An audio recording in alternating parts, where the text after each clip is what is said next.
जय मसीह के दोस्तों, आज हम परमेश्वर के वचन के द्वारा एक और महत्वपूर्ण बातों पर हम चर्चा करेंगे। हमारे जीवन में हम लोग बहुत सारे लोग प्रार्थना करते होंगे, आप लोग बहुत प्रार्थना किए होंगे, लेकिन उस प्रार्थना के लिए जवाब नहीं मिला है।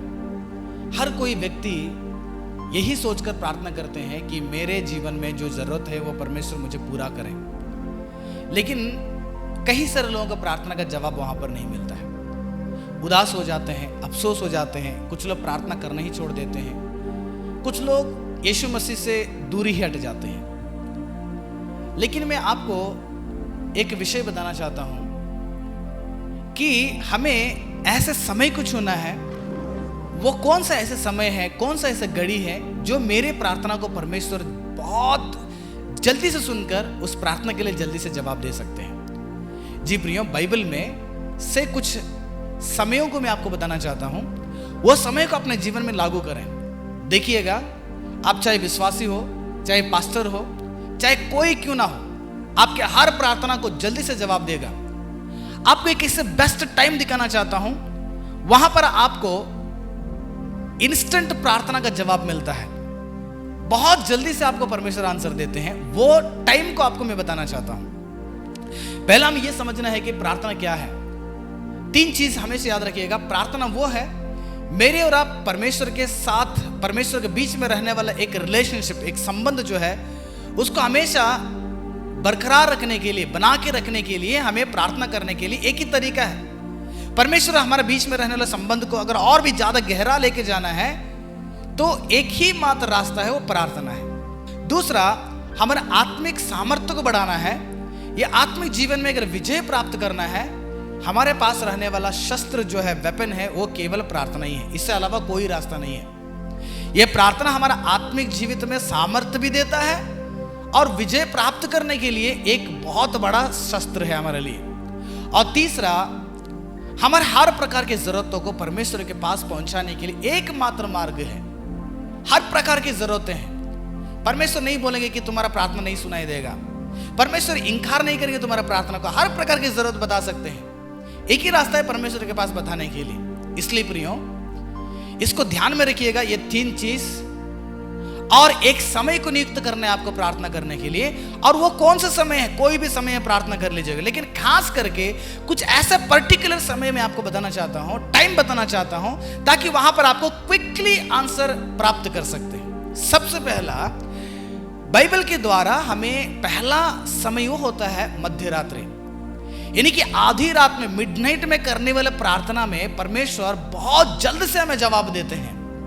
प्रियो, इससे देरी नहीं करेंगे परमेश्वर। मिडनाइट प्रेयर यानी कि आधी रात में प्रार्थना करना।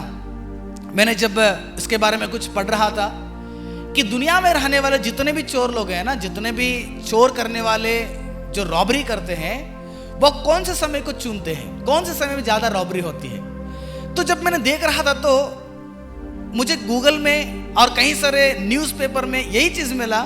बहुत सारे लोगों ने 12 बजे से लेकर 3 बजे के भीतर, 12 बजे से लेकर 11, 12, 1, 2, 3, इस टाइम को क्या करते हैं लोग, पर्टिकुलर चुन लेते हैं ताकि वहां पर चोरी कर सके। क्योंकि वो टाइम चोर लोगों के लिए बहुत ही परफेक्ट टाइम है, क्योंकि उस समय सब लोग सोए रहते हैं।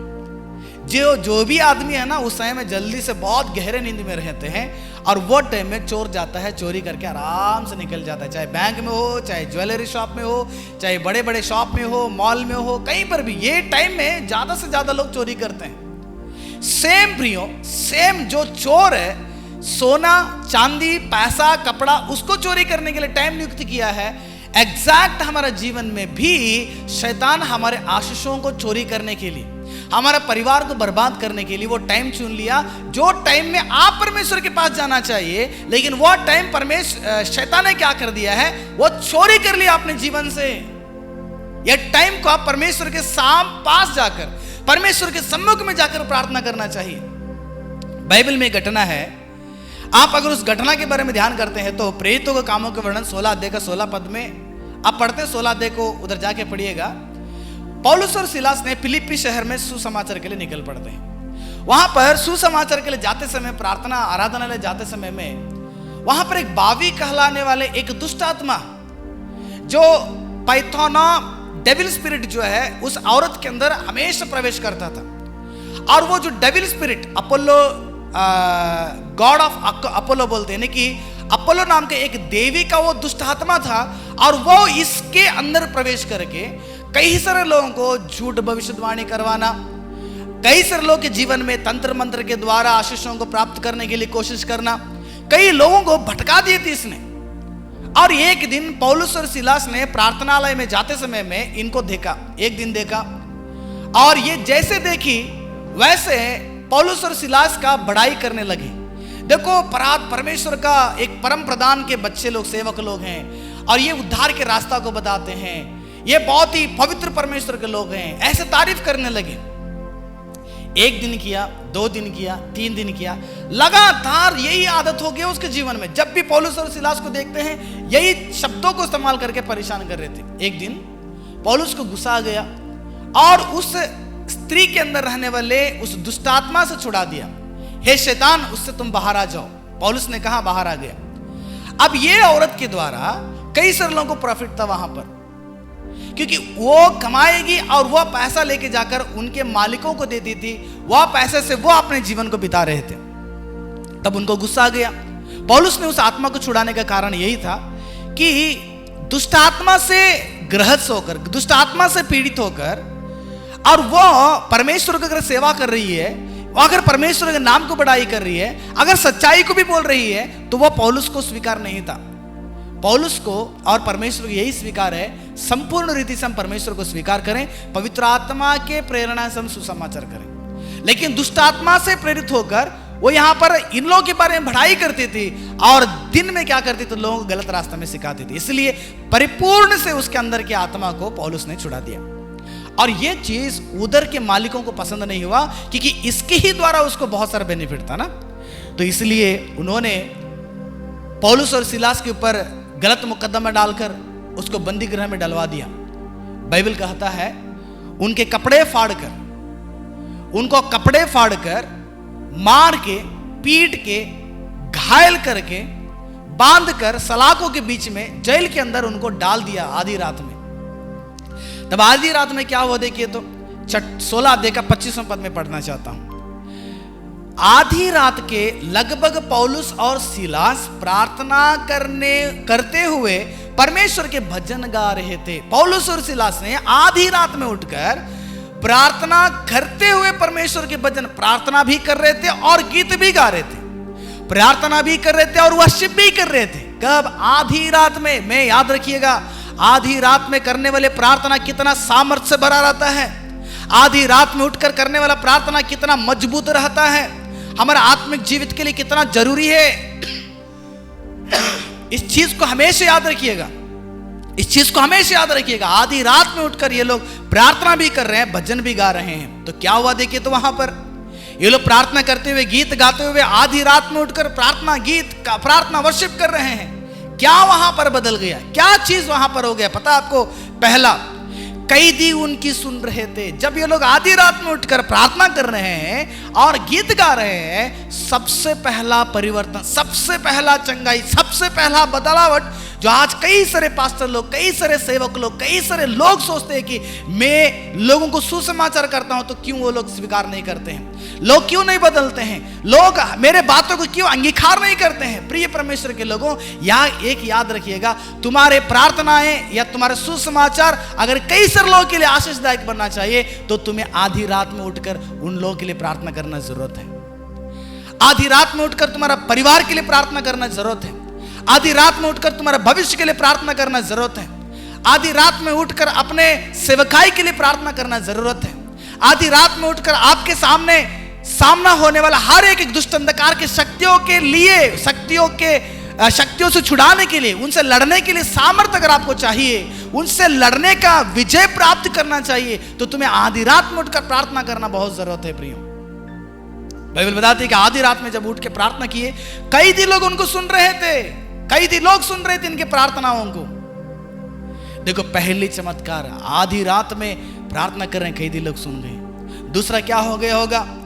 एकाएक 26वां पद, एकाएक बड़ा भूकंप आ गया वहां पर, एक नया न्यू चेंजेस बिगिंस, एक नया बदलाव शुरू होने लगा वहां पर। अचानक से इंस्टेंट, देरी नहीं किया प्रार्थना करते वक्त में, अचानक से एकाएक बड़ा भूकंप आ गया वहां पर, हिलने लगा। अभी कुछ होने वाला है, अभी तक नहीं हुआ है लेकिन अभी हो ही गया, भूकंप आने वाले लगा, हिलने लगा। कैसे हिला पता है?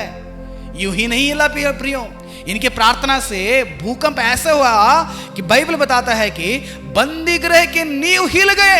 आधी रात में उठकर करने वाला प्रार्थना देखिएगा, बंदी गृह में रहने वाले कैदी लोग भी सुसमाचार सुन रहे हैं, और जेल वहां पर जहां पर ये लोग डाला गया तो वहां पर एक भूकंप आ गया, एक बदलाव शुरू हो गया, एक कंपन शुरू हो गया।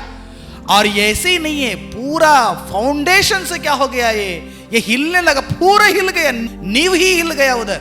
हमारे और आपके जीवन में हमारा परिस्थितियों को हिलाना है, शैतान की शक्तियों को हिलाना है, हमारे आने वाले दिन में रहने वाले हर परिस्थितियों को हिला के बदल डालना है, तो हमें एक चीज की जरूरत है, मध्य रात में, आधी रात में उठ के करना प्रार्थना।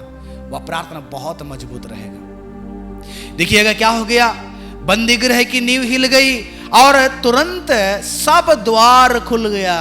जो बंद किया गया है, जो शैतान ने, जो समाज ने, जो इस संसार ने हमें बंद कमरे में बंद करके रखा हुआ है, वो बंधनों के दरवाजे खुलना है तो आपको आधी रात में प्रार्थना करना पड़ेगा। दरवाजे अपने आप को खुल गया, बंधन भी क्या हो गया, खुल पड़े। बंधन जो सलाखों के द्वारा बांध दिया गया था, उनके सारे बंधन टूट गया। प्रिय परमेश्वर के लोगों, हमारे हर प्रार्थना का जवाब चाहिए, आपका हर प्रार्थना का एक सही उत्तर चाहिए, जल्दी से चाहिए, तो आपको ऐसे समय चुनना पड़ेगा। आधी रात में उठिएगा, तुम्हारे बच्चे के लिए प्रार्थना कीजिएगा, तुम्हारे परिवार में रहने वाले उस गरीब हालत को देखकर प्रार्थना कीजिएगा, या आपके बच्चे के वीकनेस को देखकर प्रार्थना कीजिएगा, आपके सेवकाई के लिए प्रार्थना कीजिएगा, या समाज में आपके सुसमाचार के विरोध में अगर कोई खड़ा हुआ है उनके माफी के लिए प्रार्थना कीजिएगा। हमारे सेवकाई मजबूत के लिए प्रार्थना करना है। कई सारे लोगों को दुष्ट अंधकार के शक्तियों से पीड़ित है, उससे बाहर आने के लिए हमें आधी रात में उठकर प्रार्थना करना पड़ेगा। ये केवल पास्टर लोगों के लिए नहीं है, दुनिया में कोई भी विश्वासी कर सकता है। आप कभी प्रार्थना परमेश्वर सुनेंगे। जो व्यक्ति इस आधी रात को शैतान चोरी करने नहीं देते हुए अगर उस प्रार्थना को उस समय में करते हैं, वो प्रार्थना परमेश्वर बहुत पसंद करते हैं। हमसे समय चोरी नहीं करना है शैतान। हम सोच के बैठे हैं मेरा पैसा चोरी करेगा, मेरा खुशी चोरी करेगा, मेरा भविष्य चोरी करेगा। शैतान तुम्हारा टाइम को भी चोरी करेगा। वो टाइम को परमेश्वर को देके देखो, परमेश्वर तुम्हारा प्रार्थनाओं का जरूर जवाब देते हैं। दूसरा, हमारे जीवन में कौन से ऐसे समय है, बेस्ट टाइम कौन है प्रार्थना करने के लिए कि वो प्रार्थना में मुझे क्विकली आंसर मिल सकता है। दूसरा, अर्ली मॉर्निंग, यानी कि भोर के समय, भोर यानी कि अभी अंधेरा है, अभी तक उजाला नहीं हुआ, भोर के समय है, मतलब 4 से लेकर 6 बजे के भीतर जो समय होता है वो भोर के समय होता है। ये प्रार्थना को आप अपने जीवन में प्रारंभ कीजिएगा, क्योंकि चोर करने वाले लोग पहला मध्यरात्रि को इस्तेमाल करते हैं और दूसरा टाइम यही वाला है। अब देखो, जाके सर्च कीजिएगा, न्यूज देख लीजिएगा, पुलिस रिकॉर्ड्स देख लीजिएगा, कहीं पर भी देख लीजिएगा। ये दूसरा टाइम है जो चोर चोरी करने के लिए यूजुअली यूज करने वाला टाइम है ये। और यहां पर एक सुबह टाइम में इसलिए चोरी करते हैं, बहुत गहरे नींद में जाते हैं। 4 से लेकर 6 बजे तक जो बीच में जो टाइम होता है ना, बहुत गहरे नींद में रहेंगे, और ये टाइम को देकर चोर लोग क्या करेंगे, जाके चोरी करते हैं। एग्जैक्ट सेम टाइम, कोई बदलाव नहीं प्रियो। शैतान जानता है ये टाइम मसीह लोगों को देना नहीं चाहिए, मसीह लोग ये टाइम में उठना नहीं चाहिए, मसीह के लोग इस टाइम में उठकर प्रार्थना में नहीं देखना चाहिए। प्रिय परमेश्वर के लोगों, ये भोर के समय को भी शैतान चोरी करना चाहता है, ताकि आप आत्मिक जिंदगी में कमजोर रहे, परमेश्वर के मार्ग में कमजोर रहे, वीक रहे, तुम्हारा प्रार्थना का जवाब ना मिले, आप मजबूत ना रहे, आप खुशी से ना रहे, तुम्हारा परिवार को हमेशा बंधन में डालना चाहता है। इससे अगर आप बाहर आना चाहते हैं, उसको रोकना चाहते हैं, तो तुम्हारे जीवन में सुबह भोर को उठकर प्रार्थना करना बहुत जरूरत है। मेरे जीवन में अनुभव हुआ है, मेरे जीवन बहुत अनुभव हो चुका है। बहुत सारे चीजों को मैंने भोर की उठ के आधी रात में कभी कभी प्रार्थना करके मैंने मेरे जीवन में उन सारे चीज को प्राप्त कर लिया। आज भी प्रिय परमेश्वर के लोगों, इस प्रार्थना में सामर्थ्य है। मत्ती रचित सुसमाचार मार्कुस का पहला अध्याय 35वां पद को देखिएगा। मार्कुस का पहला अध्याय 35वां पद देखिएगा। दिन निकलने से बहुत पहले वह उठकर निकला और एक जंगली स्थानों में गया और वहां प्रार्थना करने लगा। किसने? प्रभु यीशु मसीह ने।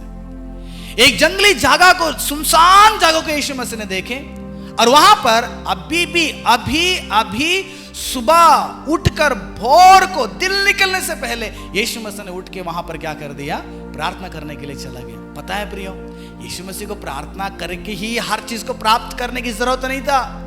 यीशु मसीह हमें सिखाना चाहते थे कि आप सुबह उठकर, भोर उठकर आप किसी व्यक्ति से मुलाकात ना करें, किसी व्यक्ति का चेहरा देखना ना पसंद, कुछ भी मत देखो। फर्स्ट आप परमेश्वर का चेहरा देखो, पहला परमेश्वर को देखो। सुबह उठकर भोर से, अभी दिन निकलने से पहले पहला परमेश्वर से बात करो। परमेश्वर को देखने के बाद किसी और को देखो, परमेश्वर से बात करने के बाद किसी और से बातें करें। लेकिन हमारा जीवन ऐसा नहीं। सुबह उठ के हमारे हाथ में आता है मोबाइल, हाथ में मोबाइल आते ही आधा घंटा सुबह उठकर बेड पे ही हम क्या करेंगे पता है? व्हाट्सएप चेक करेंगे, फेसबुक चेक करेंगे, यूट्यूब चेक करेंगे, इंस्टाग्राम चेक करेंगे, ट्विटर चेक करेंगे, क्या बताया गया, क्या मैसेज आया, क्या नहीं है दुनिया में, क्या, हर चीज को चेक करेंगे। कौन सा दोस्त मुझे चैटिंग किया है, हर चीज आधी रात से लेकर, कई आजकल जवान लोग आधी रात से लेकर सुबह तक मोबाइल में पड़े रहेंगे। आराम से दिन में 11 बजे 10 बजे उठ जाएंगे। किसी को पूछिएगा तबीयत ठीक नहीं है, किसी को पूछिएगा सिर दर्द हो रहा है, सारे काम धंधा छोड़ेंगे, कॉलेज छोड़ेंगे, हर जिम्मेदारी को छोड़कर मोबाइल में पड़े रहेंगे। सुबह उठने के बाद हमारे जिंदगी में क्या आदत हुआ है? हमारे जीवन में सुबह उठकर क्या आदत हमने बना के रखा है? किसको देखना चाहते हैं हम? मोबाइल को देखना चाहते हैं, टीवी को देखना चाहते हैं, लैपटॉप को देखना चाहते हैं, क्या देखना चाहते हैं? परमेश्वर का चेहरा देखने के लिए कोशिश करेंगे।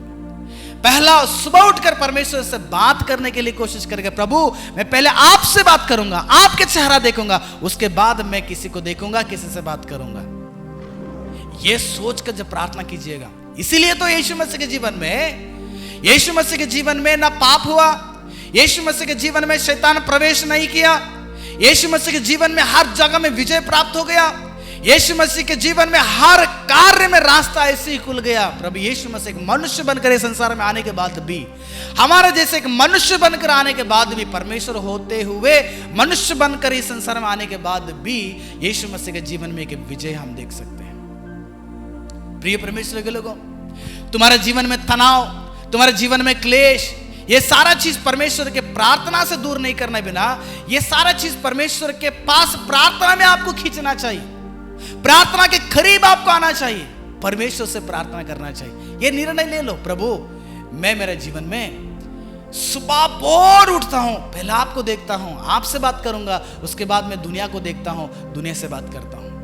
देखो तुम्हारा प्रार्थना में जवाब मिलेगा, जरूर जवाब मिलेगा। प्रिय परमेश्वर के लोग, तुम्हारा प्रार्थना का कभी भी निराश नहीं करेंगे परमेश्वर। इसलिए परमेश्वर यीशु मसीह के जीवन में बहुत सारे विजय को हम देख सकते हैं। और तीसरा, हमारे जीवन में प्रार्थना आधी रात में करना है, प्रार्थना सुबह भोर को करना है, और तीसरा एक ऐसे टाइम है उपवास होकर प्रार्थना करना, फास्ट एंड प्रेयर। हम अक्सर फास्टिंग तो रखते हैं लेकिन प्रार्थना नहीं करेंगे, या प्रार्थना करेंगे लेकिन फास्टिंग नहीं करेंगे। कुछ लोग तो इसमें अंधविश्वास में भरे हुए हैं। अरे प्रार्थना, उपवास प्रार्थना कोई ऐसा नहीं होता है। प्रियो प्रभु यीशु मसीह खुद बताते, देखिए तो मत्ती का 17 देखे 21वां पद में, पर यह जाति बिना प्रार्थना और उपवास के नहीं निकलता है। यीशु मसीह खुद बता दे कि प्रार्थना करना और उपवास भी रहना चाहिए। उपवास प्रार्थना जो है ये प्रलोभन, उत्पीड़ना और हमले पर विजय पाने के लिए आपकी आत्मा को मजबूत करता है ये। और ये उपवास प्रार्थना हमारे और आपके जीवन में बहुत जरूरत है प्रियो। यीशु मसीह के चेलों के पास एक व्यक्ति ने एक मिर्गी बीमारी पकड़ा हुआ, बचपन से मिर्गी बीमारी पकड़ा हुआ एक बालक को लेकर आए थे, और उस व्यक्ति यीशु मसीह के चेलों से निवेदन कर दिया, मेरा बेटा को छुड़ा दीजिएगा। वो नहीं छुड़ा पाए। तब यीशु मसीह वहां पर चला जाते, बहुत बड़ा भीड़ था, और भीड़ क्या है, यीशु मसीह देखना चाहते थे। और उस भीड़ में से एक व्यक्ति ने भाग किया यीशु मसीह के पास, बोलने लगा, प्रभु प्रभु मेरा बेटा बचपन से गूंगा है, बहरा है, वो बार बार गिरता है, आग में गिरता है, पानी में गिरता है, मुंह से अजीब अजीब व्यवहार करता है, शरीर पूरा मोड़ देता है, अजीब अजीब हरकत करता है, बचपन से एक बीमारी मेरा बेटा के जीवन में है। मैंने आपके चेलों के पास लेकर आया था कि इनको छुड़ा सके, लेकिन आपके चेले लोगों से नहीं हो पाया। तब यीशु मसीह ने उन चेलों को देकर कहा, अरे अंधविश्वास के लोगों, कब तक मैं आपको सहना है, कब तक मैं आपको संभाल के रहना चाहिए, बोलकर उस बालक के अंदर रहने वाले उस मिर्गी बीमारी के गूंगे और बहरे के दुष्ट आत्मा को यीशु मसीह ने डांट कर उससे निकाल दिया और बिल्कुल ठीक हो गया और सारा कहानी खत्म हो गया। जब यीशु मसीह ने एकांत में थे, तब यीशु मसीह के चेलों ने आकर कहने लगा, प्रभु हमसे क्यों नहीं छुड़ा पाए, हम क्यों नहीं छुड़ा पाए वो दुष्ट आत्मा को। तब यीशु मसीह बोलता है, अगर आपके अंदर विश्वास होता, आपके अंदर विश्वास सही में नहीं है, आप बहुत कमजोर है विश्वास में, अगर आपके अंदर राई के दाने से उतना अगर विश्वास रहता, आप अगर बोलेंगे ना पहाड़ को उखड़ के कहीं जाके गिरना, वो आराम से जाके गिर जाता है। आपके अंदर विश्वास बहुत कम है, विश्वास बहुत कम है। उस विश्वास को जगाना चाहिए, तो उस विश्वास को जगाने के लिए आपके लिए एक तरीका है। क्या तरीका है वो? फास्टिंग रहकर, यानी उपवास रहकर आपको प्रार्थना करना। ये भोजन को त्यागिएगा जो शरीर को पूरा आलस्य में भरा के रखता है। दिन में तीन बार खा लो, दिन में कितना भी खा लो, ये पेट नहीं भरता है। जितना भी खा लो ये पेट नहीं भरता। अभी खा लो 2 घंटे के बाद फिर मांगेगा ये। उस भोजन को त्यागो, शरीर के भोजन को त्यागो, शरीर की जरूरतों को त्याग कर आत्मिक की जरूरतों को, आत्मिक भोजन के लिए आप उपवास होकर परमेश्वर के सम्मुख में आ जाओ। यीशु मसीह खुद बताते हैं कि ऐसा प्रकार के जातियां, दुष्ट आत्मा के अलग अलग प्रकार के जातियां, वो आपके परिवार में वार कर रहा है, आपके वैयक्तिक जीवित में कार्य कर रहा है, आपकी सेवा के जीवित में कार्य कर रहा है, आपके बच्चों में कार्य कर रहा है, आपके पति में कार्य कर रहा है, आपके विश्वासियों में कार्य कर रहा है, आपके समाज में कार्य कर रहा है। ये सारे दुष्ट आत्मा की जातियां अगर आप उससे भगाना चाहते हैं, उससे लड़ना चाहते हैं, उस पर विजय प्राप्त करना चाहते हैं, तो आपको उपवास और प्रार्थना की बहुत जरूरत है। जी प्रिय परमेश्वर के लोगों, जीवन में ये 3 चीज को हमेशा क्या करना, आप लोग फॉलो कीजिए। 3 चीज को हमेशा फॉलो करें। पहला, आप आधी रात में उठकर प्रार्थना करने की आदत बना लें। दूसरा, दिन निकलने से पहले बोर के समय में 4, 5, 6 ये 2 घंटा से पहले उठिएगा। 2 में कोई टाइम स्पेंड करें। त्यागिएगा परमेश्वर के लिए, नींद को त्यागिए। आप परमेश्वर के लिए समय को त्याग कर, आप शरीर के हर कमजोरी को त्याग कर, उसको सैक्रिफाइस करके उस आधी रात में उठिएगा। भोर को उठिएगा, परमेश्वर से बातें करें, परमेश्वर से प्रार्थना करें, परमेश्वर को आराधना करें। देखो उस आराधना में परमेश्वर बड़े सामर्थ्य दे देंगे। परमेश्वर के लोग प्रियो, मैं आपको कहना चाहता हूं, एक ही तरीका हमारे जीवन में, हमारे लिए एक बेस्ट टाइम को चुनना पड़ेगा जो हमारे प्रार्थना के लिए क्विकली जवाब मिलना है। मेरी और आपका प्रार्थना का जल्दी से जवाब प्राप्त करना चाहते हैं तो एक बेस्ट टाइम आधी रात, सुबह अर्ली मॉर्निंग और उपवास होकर प्रार्थना करने का ये टाइम, ये 3 टाइम बहुत जरूरत है हमारे लिए। ये प्रार्थना से कितना भी बड़ा बंधन रहे खुल जाता है। ये प्रार्थना से कितना भी दरवाजा बंद रहे वो खुल जाएगा। ये प्रार्थना से परिस्थितियां स्थिर हो गया है, बदल ही नहीं रहा, ये आदमी बदल ही नहीं रहा, पत्थर जैसे हो गया है, उसको हिला के रख देगा ये प्रार्थना ही। देखो, आप कोशिश करके देखो, तुम्हारा परिवार, तुम्हारे सेवकाई, तुम्हारा भविष्य, तुम्हारे बच्चे, तुम्हारा पति, तुम्हारा पत्नी, तुम्हारा हर जरूरत, तुम्हारा बीमारी, कोई प्रकार का दुष्ट अंधकार की शक्तियां, ये जितने भी चीजें ऐसे परमेश्वर हिला के रख देंगे, भूकंप के जैसे हिला देंगे। वो ऊपर नहीं है प्रियो, उसका फाउंडेशन, नींव को हिला के रख देंगे परमेश्वर ने। हर चीज को उल्टा कर देंगे परमेश्वर। जो चीज आप देख रहे हैं ना, उसे पूरा बदल देंगे परमेश्वर यीशु मसीह। इसलिए मैं चाहता हूं कि आपके जीवन में यह बेस्ट टाइम आप फॉलो करें, आपका प्रार्थना बहुत मजबूत रहे और हर प्रार्थना का जवाब आप प्राप्त कर सकें। God bless you.